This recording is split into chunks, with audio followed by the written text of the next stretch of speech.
열왕기하 3장의 11절 말씀 같이 보시겠습니다. 여호사밧이 이르되 우리가 여호와께 물을 만한 여호와의 선지자가 여기 없느냐 하는지라. 이스라엘 왕의 신하들 중에 한 사람이 대답하여 이르되 전에 엘리야의 손에 물을 붓던 사밧의 아들 엘리사가 여기 있나이다 하니. 아멘. 열왕기하의 3장 말씀을 보면 북이스라엘과 그리고 남유다 에돔의 왕이 연합을 딱 해갖고 모압을 공격하러 가는 이야기를 우리가 볼 수 있습니다. 근데 전쟁을 시작하기도 전에 이 문제가 발생을 해요. 그 문제를 대처하는 태도, 북이스라엘의 왕 여호람과 남유다의 왕 여호사밧의 태도가 참 달랐다는 것을 우리가 말씀을 통해서 볼 수 있습니다. 오늘 우리가 열왕기하 3장 말씀을 같이 살펴보면서요, 이 사건들을 통해 문제를 해결해 나가는 대하는 태도의 차이를 통해서 우리에게 들려주시는 하나님의 음성을 나눌 수 있기를 원합니다. 여호람이라는 사람은 누구냐? 먼저 죽은 형 아하시아의 동생이고 아합 왕의 아들입니다. 형 아하시아가 하나님 거역했어요. 나라의 위기가 왔을 때 하나님이 아니라 우상에 기도하기 위해서 다락에 올라갔다 이 사람 뚝 떨어져서 크게 다쳐서 앓다가 죽습니다. 바알세붑을 섬기다가 상처로 죽은 사람, 알아서 죽은 사람이 이제 아하시아죠. 그 아하시아가 아들도 없이 죽었어요. 2년 만에 왕된 지 2년 만에 죽었기 때문에 아합의 다른 아들 아하시아의 동생이었던 여호람이 북이스라엘의 왕이 된 겁니다. 그러니까 아합의 아들이 또 왕이 된 거예요.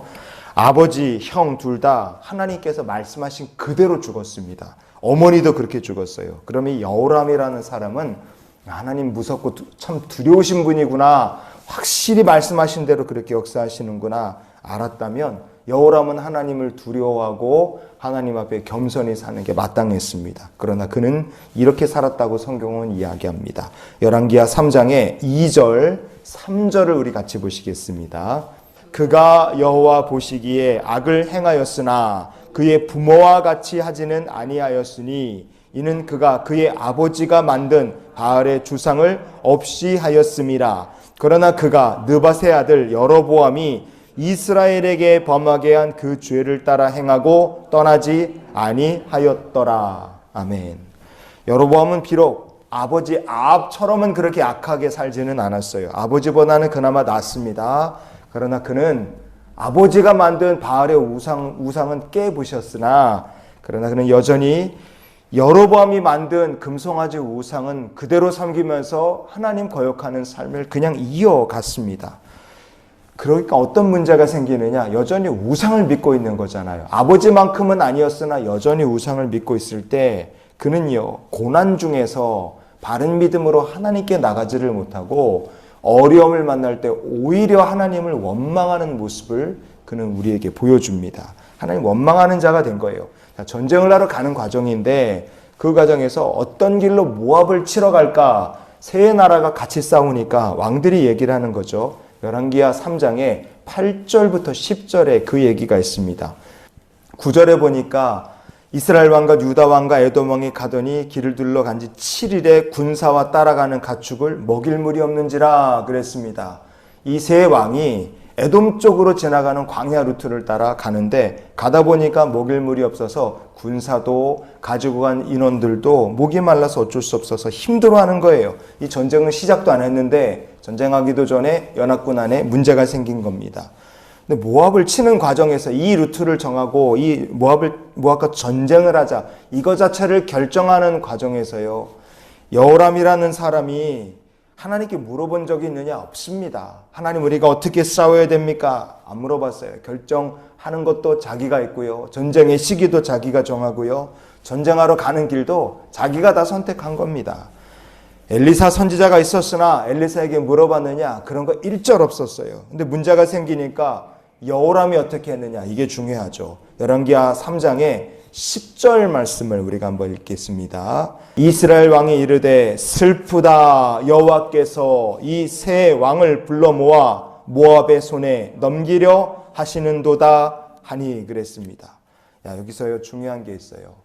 여호람은 지금 슬프다 그러면서 여호와께서 이루고 핑계를 대는 겁니다. 결정은 지가 다 했고 하나님께 물어본 적도 없고 이 전쟁의 시기, 이 싸우는 것도 자기가 다 결정한 거예요. 그런데 자기가 이렇게 선택은 자기가 다 해놓고선 나중에 문제가 생기니까 책임은 누구에게 떠넘기느냐? 슬프다 여호와께서 이러면서 하나님 원망하고 하나님께 이 문제의 책임을 지금 떠넘기고 있는 겁니다. 여러분, 이게 우상을 숭배하는 사람, 참된 믿음이 없는 사람의 모습입니다. 인생의 고난을 만날 때 불신앙이란 자기 멋대로 다 해놓고 하나님께 책임과 원망을 떠넘기는 게 그게 불신앙이죠. 여호람이 딱 그랬습니다. 그러면 같은 상황에서 같은 문제를 안고 있을 때 믿음의 사람은 어떻게 하느냐? 다르죠. 여호사밧은요, 이 문제가 생겼을 때 중요한 사실을 깨달아요. 우리가 애시당초 이 전쟁을 시작할 때 하나님께 이 전쟁에 대해서 물어본 적도 없구나. 이거 어떻게 해야 될까? 하나님께 여쭤본 적도 없었구나. 이게 첫 단추부터 이게 잘못 꿰었구나. 그러면 어떻게 할까? 지금이라도 이 순간이라도 늦었지만 하나님의 사람을 찾아서 물어보자. 이렇게 여호사밧은 생각을 바꾸는 겁니다. 열왕기하 3장에 11절 말씀 우리가 읽겠습니다. 여호사밧이 이르되 우리가 여호와께 물을 만한 여호와의 선지자가 여기 없느냐 하는지라. 이스라엘의 왕의 신하들 중에 한 사람이 대답하여 이르되 전에 엘리야의 손에 물을 붓던 사밧의 아들 엘리사가 여기 있나이다. 아멘. 오늘 우리가 읽은 본문 말씀이죠. 여호사밧은요, 여호람과 다른 점이 있었어요. 뒤늦었지만 하나님을 의지하는 길을 택합니다. 하나님, 우리가 이런 문제가 있는데 이 과정에서 주여 우리가 주께 물어야 되겠습니다. 하나님, 우리를 도우시옵소서. 그리고 물을 만한 여호와의 선지자를 찾는 겁니다. 또 하나 중요한 거, 이렇게 세 왕이 문제를 가지고 버벅버벅거릴 때 엘리사가 있다고 누가 알려줬습니까? 이름도 모를 왕의 신하가 이야기를 해주는 거예요. 세 나라의 왕들이 모여서 전쟁이라는 걸 하고 있습니다. 그러면 남유다, 북이스라엘, 에돔에서 제일 똑똑하고 그 나라에서 머리 제일 잘 돌아가고 유능한 사람들은 다 끌어다가 아마 이 전쟁을 하려고 모였을 거예요. 그런데 그 유능한 사람들, 명석한 사람들이 모였지만 이 문제를 해결하지 못하고 있습니다. 그때 문제 해결의 방법은 누구를 통해 하나님께서 주셨느냐? 여호와를 경외하는 사람, 이름도 알지 못하는 한 믿음의 사람을 통해 하나님께서 이 세 연합군의 문제를 해결해 주시는 겁니다.